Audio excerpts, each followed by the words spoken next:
இருக்குதுங்களா? ஸோ இதில் நீங்கள் பார்த்தீங்கன்னா இதில் தான் பெர்ஃப்யூம் ஆட் பண்ணுவாங்க. ஏன் பெர்ஃப்யூம் ஆட் பண்ணணும் அப்படின்னு பார்த்தீங்கன்னா, நீங்கள் எல்லா பாக்கெட்ஸ்லையும் நீங்கள் ஃபஸ்ட்டு நீங்கள் வாங்கும்பொழுது அந்த சென்ட் ஸ்மெல் தான் வரும். காரணம் என்ன அப்படின்னு பார்த்தீங்கன்னா, இது ஃபுல்லாக வந்து குளோரின் ப்ளீச்சிங் பண்ணப்பட்ட பொருட்கள். இது பேப்பர் வந்து பார்த்தீங்கன்னா, ஒரு நியூஸ் பேப்பரை எடுக்கணும் அப்படின்னா, அந்த நியூஸ் பேப்பரில் இருக்க பிரிண்ட் எல்லாம் எடுக்கணும் அப்படின்னா குளோரின் ப்ளீச்சிங் போட்டால் தான் அது ஒயிட்டாக மாறும். அப்போ ஒயிட்டாக மாறும் பொழுது உங்களுக்கு ஈரம் பட்டு உங்களுக்கு குளோரின் ஸ்மெல் வந்ததுன்னா நீங்கள் இந்த பொருளை வாங்குவீங்களா? வாங்க மாட்டீங்க. அப்போ இதில் என்ன பண்ணிடுறாங்க அப்படின்னு பார்த்தீங்கன்னா, பெர்ஃப்யூம் ஆட் பண்ணிடுறாங்க. பெர்ஃப்யூம் ஆட் பண்ணி இதில் பாருங்களேன், நல்லா பாருங்க. ஸோ இந்த பெர்ஃப்யூம் என்ன ஆகுது பார்த்தீங்கன்னா, உங்களுக்கு கர்ப்பப்பையை சுற்றி ஃபார்ம் ஆகிடுது.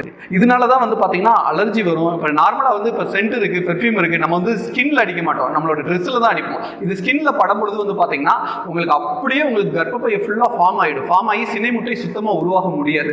ஸோ குழந்தையின்மைக்கு காரணம் இது ரொம்ப ரொம்ப ஒரு முக்கியமான ஒரு விஷயம். ஸோ ஃபுல்லாக உங்களுக்கு உடலையே அழிச்சு உங்களுக்கு வயிற்று வலி அதிகப்படியான இன்க்ரீஸ் ஆகிறதுக்கு காரணம் இந்த பெர்ஃப்யூம் தான்.